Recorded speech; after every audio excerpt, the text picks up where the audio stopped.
నాకేం అర్థం కావట్లేదు. మొన్న నాకు చర్చిలో ఈ వాగ్దానం వచ్చింది. నేను చాలా ప్రేయర్ చేశాను, కానీ నాకు ఏ విధమైన జవాబు రాలేదు. నేను బైక్ కూడా అడిగాను.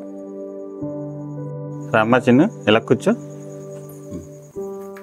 నిజమైన వాగ్దానం అంటే అర్థం ఏంటో నీకు తెలుసా అమ్మా? ఏముంది డాడీ, ప్రతి సంవత్సరం మనకి చర్చిలో ఇస్తారు కదా, మనం ఏది తీసుకుంటే అది వస్తుంది.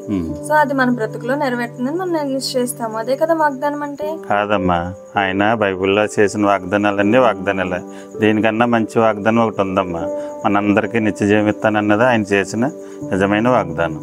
అవునా డాడీ? అవునమ్మా. మరి అలాగైతే మరి భూలోకంలో మనకి ఏం అడిగినా దేవుడు ఇవ్వరా? ఇస్తారమ్మా. ఆయన కోసం యథార్థంగా మనం బ్రతుకుతా మనకు అక్కడగా కావాల్సినవన్నీ ఆయనకు తెలుసు. మనం పుట్టకముందే మనకు అన్నీ సిద్ధపరిచారు. మనకు అన్నీ ఇస్తారు. ఆయన కోసం యథార్థంగా బ్రతికితే ఆయన మనకు అన్నీ ఇస్తారు. నిత్య జీవాన్ని పొందుకోవడం కోసం నేను ఆయన కోసం యథార్థంగా బ్రతుకుతాను. సరే అమ్మా, నువ్వు దేనికి దిగులు పడకు, ఆయనే మనకు తోడు.